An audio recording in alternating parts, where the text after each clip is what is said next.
الحمد للہ رب العالمین والعاقبۃ للمتقین والصلاة والسلام علی سید الانبیاء والمرسلین نبینا محمد وعلی آلہ واصحابہ اجمعین اما بعد۔ کل کے درس میں ہم نے یہ بات بیان کی تھی کہ جب رمضان کا اختتام ہونے والا ہو تو کچھ اہم امور ہیں جن کی ترغیب نبی کریم صلی اللہ علیہ وسلم نے دی ہے۔ کل 3 عمل ہم نے بیان کیے تھے کہ جب رمضان کا اختتام ہو تو ہمیں 3 کام کرنے چاہیے۔ ایک بات تو یہ بیان کی گئی تھی کہ جیسے ہی عید کا چاند نظر آ جائے تو اللہ تعالیٰ کی بڑائی، تکبیرات یہ پڑھنی ہے۔ یہ ایک اہم کام ہے جو عید کے موقع پر چاند نظر آنے کے بعد کرنا چاہیے۔ دوسرا عمل یہ بتایا تھا کہ جب رمضان کا اختتام ہو تو اختتامی لمحات میں جتنا زیادہ ہو سکے اللہ تعالیٰ سے توبہ اور استغفار کا راستہ اختیار کرنا چاہیے۔ اور تیسرا عمل بیان کیا تھا صدقۃ الفطر کے حوالے سے۔ یہ 3 چیزیں ہم نے کل بیان کی تھی کہ جب رمضان اختتام پر ہے تو 3 چیزیں اختیار کرنی چاہیے۔ آج کے درس میں بھی 3 چیزیں انشاءاللہ بیان کریں گے اور ان کا تعلق بھی رمضان کے اختتام کے ساتھ ہی ہے۔ ان میں 2 چیزیں تو ایسی ہیں جس کا تعلق ہر انسان کے ساتھ ہے، لیکن آخری جو نصیحت ہوگی وہ خصوصاً جو اعتکاف میں ہیں ان کے لیے ہوگی۔ ہم سب سے پہلے اللہ تعالیٰ سے یہ دعا گو ہیں کہ اللہ تعالیٰ ہمیں بار بار یہ رمضان نصیب فرمائے، ہماری زندگیوں میں یہ متعدد دفعہ اللہ تعالیٰ میں عطا فرمائے۔ سیدنا عمر رضی اللہ تعالی عنہ فرمایا کرتے تھے جب رمضان کی آخری رات ہوتی، یعنی رمضان کا آخری دن ہوتا یا رات ہوتی، تو عمر فاروق رضی اللہ تعالی عنہ فرمایا کرتے تھے کاش مجھے یہ بات معلوم ہو جائے کہ اللہ نے اس رمضان میں کن کن کی اعمال قبول کیے ہیں تو میں ان کو جا کر خوشخبری دوں، مبارکباد دوں، اور کن کے عمل مردود کر دیے گئے ہیں، قبول نہیں ہوئے، ان سے جا کے میں اظہار تعزیت کروں، افسوس کروں۔ امام ابن جوزی رحمۃ اللہ علیہ انہوں نے رمضان کے اختتام کے حوالے سے بڑی ہی پیاری بات بیان کی ہے۔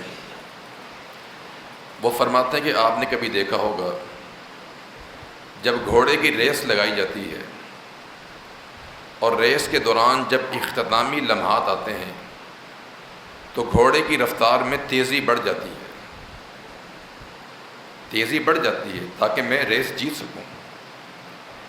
ابن جوزی فرماتے ہیں کہ گھوڑا جو کہ جانور ہے جس میں عقل نہیں ہوتی، جب وہ یہ دیکھتا ہے کہ ریس قریبنے کے قریب ہوں میں، وہ اپنی دوڑ میں تیزی بڑھا دیتا ہے تاکہ میں کامیاب ہو سکوں۔ تو فرماتے ہیں کہ گھوڑے کو انسان سے زیادہ عقل مند نہیں ہونا چاہیے، ہوشیار نہیں ہونا چاہیے۔ معنی یہ ہے کہ جب ہم بھی ایک ریس کے اندر ہیں، ایک مقابلے میں ہیں، اور وہ مقابلہ نیک اعمال کا تھا، وہ اختتام کے قریب ہے، تو اپنی رفتار کو تیز کر دینا چاہیے۔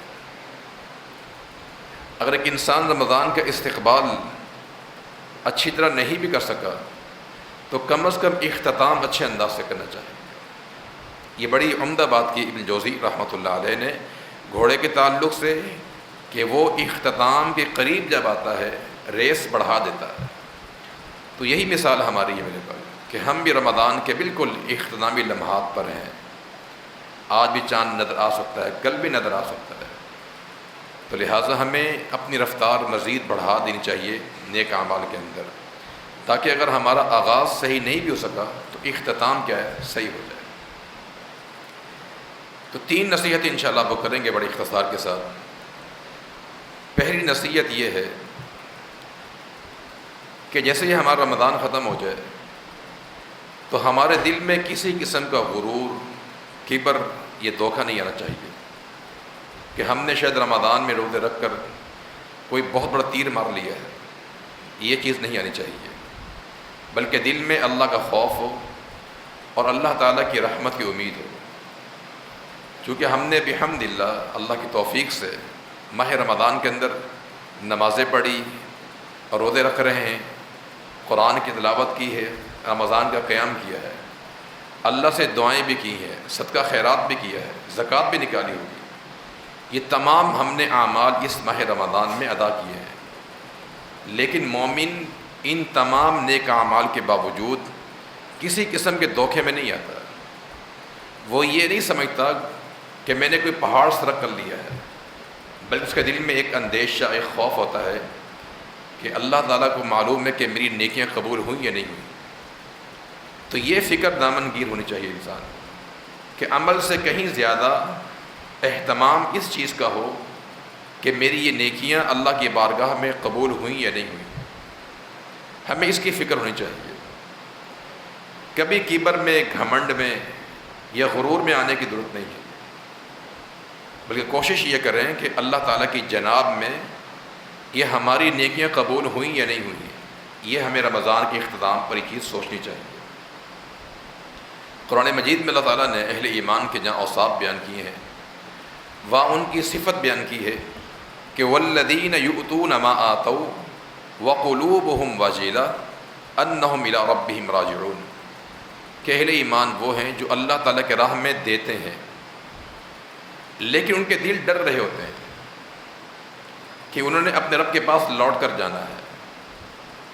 اس کی تفسیر کیا ہے؟ اس کی تفسیر یہ ہے کہ ایک انسان اللہ تعالیٰ کی خوب عبادات کرتا ہے، نمازیں، روزے، زکوٰۃ، حج، ساری عبادات کرتا ہے، لیکن اسے یہ فکر ہوتی ہے کہ میں نے جتنی بھی عبادات کی ہیں یہ اللہ تعالیٰ کی حضور، اللہ کی جناب میں قبول ہوئیں یا نہیں ہوئی ہیں.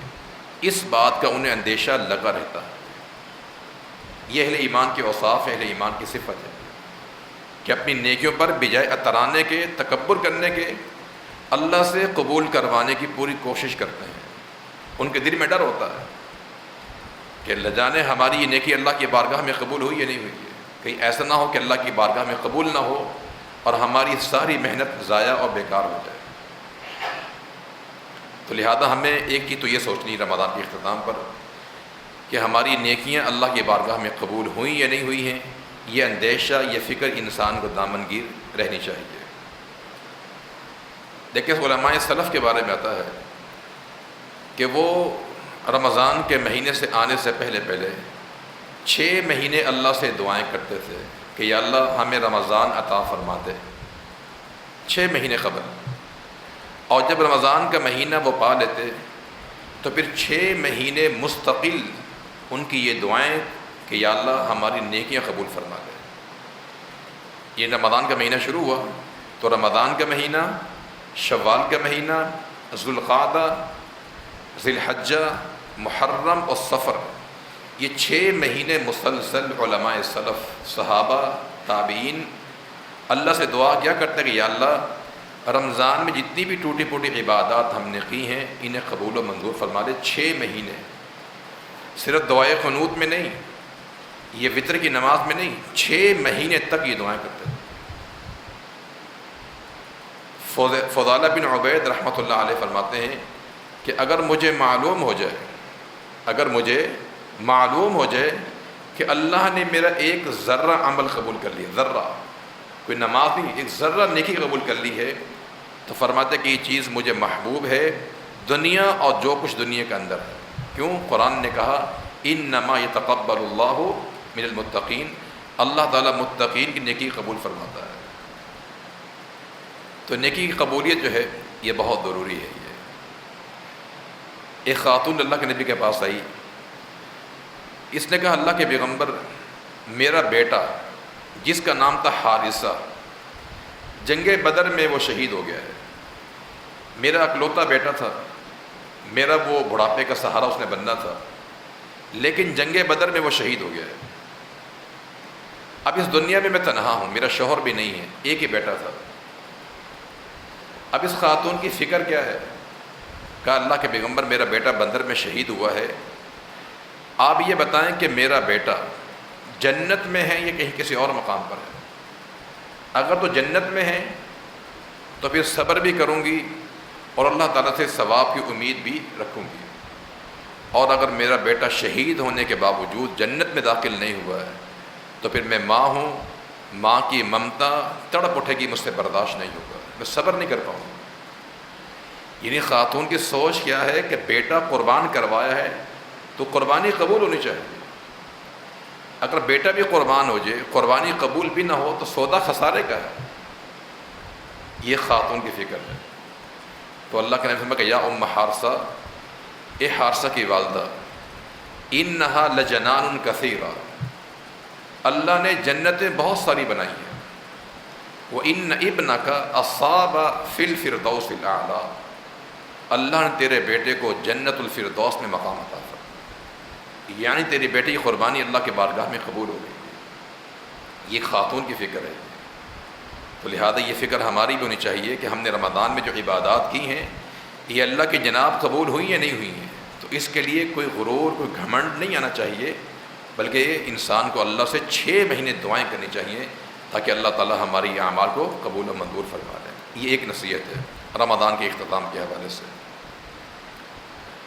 اور یہ سب کے لیے ہے۔ اور دوسری نصیحت اس موقع پر ہم یہ کریں گے، یہ قرآن مجید میں اللہ تعالیٰ کا ارشاد ہے کہ وَاعْبُدْ رَبَّكَ حَتَّى يَأْتِيَكَ الْيَقِينُ، کہ آپ اللہ تعالیٰ کی عبادت کریں جب تک آپ کو یقین نہیں آ جاتا۔ یقین کا معنی الموت، جب تک آپ کو موت نہیں آ جاتی تب تک آپ اللہ کی عبادت کریں۔ یہ بھی نصیحت اس لیے کی جا رہی ہے کہ ہمارے یہاں عموماً ایسا ہوتا ہے کہ ایک انسان ماہ رمضان میں بڑھ چڑھ کے عبادات میں وہ حصہ لیتا ہے، فرائض سے غافل نہیں ہوتا، سنتیں بھی ادا کرتا ہے، وہ قیام اللیل بھی کرتا ہے، قرآن بھی پڑھتا ہے، صدقہ خیرات بھی کرتا ہے، لیکن جیسے ہی عید الفطر کا چاند نظر آتا ہے اس کے سارے معاملات الٹ ہو جاتے ہیں۔ وہی 5 ٹائم کا نمازی پھر پورے 11 مہینے نماز نہیں پڑھتا ہے، یعنی وہ یہ سمجھتا رہا کہ شاید نماز، روزہ، صدقہ خیرات صرف رمضان کے مہینے کے اندر ہی ہوتا ہے۔ تو یہ جو ہمارے یہاں 2 رخ پن ہے نا، یہ ٹھیک نہیں ہے۔ ایک مومن کی جب تک سانس چل رہی ہے تب تک وہ اللہ تعالیٰ کی عبادات کا پابند ہے۔ اللہ نے انسان کی عبادات کو معلق کیا ہے جب تک اس میں جان موجود ہے، تو وَاعْبُدْ رَبَّكَ حَتَّى يَأْتِيَكَ الْيَقِينُ، جب تک انسان زندہ ہے اسے اللہ تعالیٰ کی عبادات کرنی پڑے گی۔ اور یاد رکھیں، جس انسان کے دل میں یہ بات پل رہی ہے کہ رمضان کے بعد میری نماز کی چھٹی ہو جائے گی، نہ میں نے قرآن پڑھنا ہے اور سب کچھ ختم ہو جائے گا، یعنی رمضان میں وہ انسان متقی بھی ہے، نمازی بھی ہے، قرآن پڑھنے والا بھی ہے، اس کے دل میں خشیت الہی بھی ہے، اور جیسے ہی رمضان کا مہینہ گزرا یہ انسان سرکشی پہ اتر آئے، گناہ پہ گناہ کرے، وہ سارے محارم اللہ کی حرام کردہ اشیاء جن کو چھوڑ چکا تھا دوبارہ اگر آغاز کرتا ہے، ایسا انسان مسکین آدمی ہے، اس کے پلے کچھ باقی نہیں بچے گا۔ اگر اسے یہ نیت ہے اس کی تمام وہ نیکیاں جو رمضان میں کی ہیں سب کے سب مردود ہیں، قابل قبول نہیں ہوں۔ تو اس لیے انسان کو برساتی مینڈک نہیں بننا چاہیے۔ کچھ مینڈک برساتی ہوتے ہیں، برسات ہوتی تو مینڈک برستے ہیں، برسات ختم تو مینڈک بھی ختم ہو جاتے ہیں۔ یہ جو برساتی مینڈک لوگ ہوتے ہیں یہ کسی کام کے نہیں ہے۔ رمضان کے نمازی نہیں بننا میرے بھائیو۔ یہ رمضان کا مہینہ ایام معدودات قرآن نے کہا، یہ گنتی کے ایام تھے، یہ ہماری تربیت کے لیے، ہماری مشق کے لیے تھے، اور 30 دن کافی ہوتے مشق کے لیے۔ انسان کی عادت بنانے کے لیے ماہ رمضان کا مہینہ آتا ہے۔ تو جو رب ماہ رمضان کا ہے وہ رب ماہ رمضان کے علاوہ بھی 11 مہینوں کا رب بھی وہی ہے۔ جس رب نے اس رمضان میں روزی دی ہمیں، 11 مہینے پالنے والا بھی وہی ذات ہے۔ تو لہذا اس موقع پہ ہم نصیحت کریں گے کہ اپنی عبادات میں تسلسل رکھیں۔ رمضان کے جانے سے عبادات نہیں جانی چاہیے۔ عبادات انسان کی برقرار ہے کب تک؟ جب تک انسان کو موت نہیں آ جاتی۔ قرآن مجید میں رب العالمین نے ایک مثال دی ہے، فرمایا کہ وَلَا تَكُونُوا كَالَّتِي نَقَضَتْ غَزْلَهَا مِن بَعْدِ قُوَّةٍ أَنْكَاثًا، یہ مثال اس انسان کی جو عمل کرتا رہے اور اچانک عمل ختم کر دے، یہ اس کی مثال قرآن نے بیان کی ہے۔ فرمایا کہ تم اس خاتون کی طرح نہ ہونا، تم اس عورت کی طرح نہ ہونا جس نے سوت بنایا، دھاگے جوڑ جوڑ کے مضبوطی سے رسی بنائی، اس نے اس پر بڑی محنت کی، دن کو بھی، دوپہر کو بھی اور رات کو بھی، ان 3 اوقات میں وہ رسی بناتی رہی، دھاگے جوڑتی رہی۔ جب وہ مضبوط بن گئی، اب رات کی تاریکی میں اس نے کیا کیا، اسے کاٹ ڈالا، اپنے ہاتھوں جس کو بنایا تھا، جس عمارت کو، جس رسی کو، اسی کے ٹکڑے ٹکڑے کر ڈالے اس کو۔ فرمایا کہ تمہاری مثال ایسی نہیں ہونی چاہیے۔ یہ مثال اس بندے کے لیے ہے جو عمل کر کر کے اپنی عمارت کھڑی کر لیتا ہے، جب عمارت بن گئی، بنیاد ڈل گئی، اور خود ہی اپنے ہاتھ کو مسمار کر دے اس کو۔ تو ماہ رمضان میں ہم نے اعمال کی عمارت کھڑی کی میرے بھائیو، نماز کی شکل میں، روزے کی شکل میں، قیام اللیل کی شکل میں، تلاوت قرآن کی شکل میں ہم نے ایک بلند و بالا عمارت کھڑی کر لی ہے، اب اسے مسمار کرنے کی ضرورت نہیں۔ تو مومن کی شان یہ ہوتی کہ جب تک وہ زندہ ہے، اس کے عمل میں تسلسل ہوتا ہے، وہ ہمیشہ دوام اختیار کرتا ہے۔ صحیحین میں اللہ کے نبی کا فرمان موجود ہے، بخاری مسلم میں فرمایا ایک صحابی کو آپ نے، عبداللہ بن عمر کو، کہ لا تکن مثل فلان، اے عبداللہ تم فلاں بندے کی طرح نہ ہونا، تم فلاں بندے کی طرح نہ ہونا۔ کیوں؟ فرمایا کہ فلاں بندے نے ہمارے ساتھ کچھ ٹائم عبادات کی، پھر بعد میں اس نے قیام اللیل کرنا چھوڑ دیا، یعنی کچھ دن کرتا رہا، بعد میں چھوڑ دیا۔ مانا تمہارا کردار ایسا نہیں ہونا چاہیے، جس عمل کو شروع کرو اس پر دوام اختیار کرو، اس پہ ہمیشگی انسان کو اختیار کرنی چاہیے۔ سید عائشہ صدیقہ رضی اللہ تعالی عنہا نے اللہ کے نبی سے پوچھا تھا کہ ای العمل احب الی اللہ، اللہ کے پیغمبر اعمال تو بہت سارے ہیں، لیکن اللہ کے نزدیک سب سے محبوب عمل کون سا ہے؟ فرمایا کہ عائشہ احب العمل الی اللہ ادومها وان قل، اللہ کے یہاں سب سے محبوب عمل وہ ہے جس پر ہمیشگی اختیار کی جائے، جس پر دوام اختیار کیا جائے، اگرچہ وہ کم ہی کیوں نہ ہو۔ عمل کم کیجئے لیکن روزانہ کی بنیاد پر، مسلسل، متواتر، بلا توقف۔ دین اسلام میں عمل کی چھٹی نہیں میرے بھائی، اور چھٹیاں ہوں گی آپ کے لیے، لیکن دین اسلام میں نیک اعمال کی چھٹی نہیں ہوتی۔ تو لہذا رمضان کے اختتامی لمحات میں ہم نصیحت کریں گے اپنے بہنوں کو، اپنے بھائیوں کو، کہ یہ عمل کی جو سواری ہم نے شروع کی ہے، اس رفتار میں سستی نہیں آنی چاہیے۔ اس ماہ رمضان میں ہم نے عبادات میں حصہ لیا ہے، رمضان کے بعد بھی، اور پوری زندگی انسان کو اس انداز سے عبادات کرنی چاہیے۔ اللہ ہمیں اس کی توفیق عطا فرمائے۔ اور آخری جو نصیحت ہے وہ خاص کر اعتکاف والوں کے لیے ہے، چونکہ جب اعتکاف کا اختتام ہوتا ہے تو دیکھنے میں یہ بات آتی ہے کہ جب معتکفین کو لینے والے حضرات آتے ہیں تو ان کے لیے کچھ ایسے انتظامات نظر آتے ہیں کہ جس سے ریاکاری کا شبہ پیدا ہوتا ہے۔ دیکھیں، شیطان ہمارا دشمن ہے، وہ چاہتا ہی نہیں کہ انسان نیکی کرے، وہ چاہتا ہی نہیں ہے، لیکن اگر انسان کامیاب ہو جائے اور شیطان کو پچھاڑ دے، یہ نیکی کرنے میں کامیاب ہو جائے، تو پھر شیطان کی کوشش یہ ہوتی ہے کہ اس انسان کی اس نیکی کو ضائع کیا جائے۔ اور ضائع کیسے کرے گا؟ وہ انسان کو ریاکاری میں، دکھلاوے میں مبتلا کر دیتا ہے۔ تو اعتکاف کے اختتام پر اپنے بھائیوں کو، اپنی بہنوں کو ہم نصیحت کریں گے کہ کوئی ایسا عمل نہ کریں۔ معنی کیا ہے کہ آپ کو جو گھر سے لینے کے لیے آنے والے آئیں، ان کے ہاتھوں میں پھولوں کے ہار نہیں ہونے چاہیے۔ یہ پھولوں کے ہار لے کے آ رہے ہیں، یہ آپ کے لیے مٹھائی کا ڈبہ گھر میں لایا جا رہا ہے، یہ گھر میں 20-25 مہمانوں کو دعوت دی گئی ہے، یہ آج فلاں صاحب یا فلاں صاحبہ جو ہے وہ اعتکاف مکمل کر گھر میں آ رہے ہیں۔ نہیں، یہ عمل مت کیجیے آپ۔ بھلے آپ کے دل میں نیت اچھی بھی ہو، لیکن شیطان ہمارا دشمن ہے، وہ چاہتا ہے کہ انسان نیک عمل کرے، نہیں کر لے تو ریاکاری میں مبتلا اس کو کر دیا جائے۔ تو لہذا اس موقع پر یہ سب سے آخری اور عظیم نصیحت آپ سے کریں گے کہ 10 دن کی جو آپ نے یہ خلوت اور تنہائی اختیار کی ہے، تو اسے خلوت میں نہیں دیجیے، اس کو سادہ انداز سے آپ گھر جائیں، کوئی بھی آپ کو لینے والا آپ کا بھائی یا والد آ جاتا ہے یا شوہر آتا ہے، ساتھ چلی جائیں یا آپ بھی چلے جائیں، لیکن کوئی پھولوں کا ہار لے کے آ بھی رہا ہے، اس کو منع کر دیا کہ ایسا کوئی عمل نہ کرے کہ جسے دنیا کو معلوم ہو کہ آپ نے اعتکاف کیا ہے، یہ گھر میں آپ نے دعوت کی ہے تو اس سے منع کر دیا، یہ عمل مناسب نہیں ہے۔ اللہ تعالیٰ کی بارگاہ میں وہی عمل قبول ہوتا ہے جو اخلاص پر مبنی ہو۔ ایک یقینی بات ہے کہ انسان کی کمزوری ہے کہ جب اس کا استقبال کیا جائے گا، اس کو پروٹوکول دیا جائے گا، اسے گلے میں ہاتھ ڈالا جائے گا، تو لا محالہ دل میں پھر ریاکاری اور ایک غرور اور نہ جانے میں خود پسندی کا انسان شکار ہو سکتا ہے۔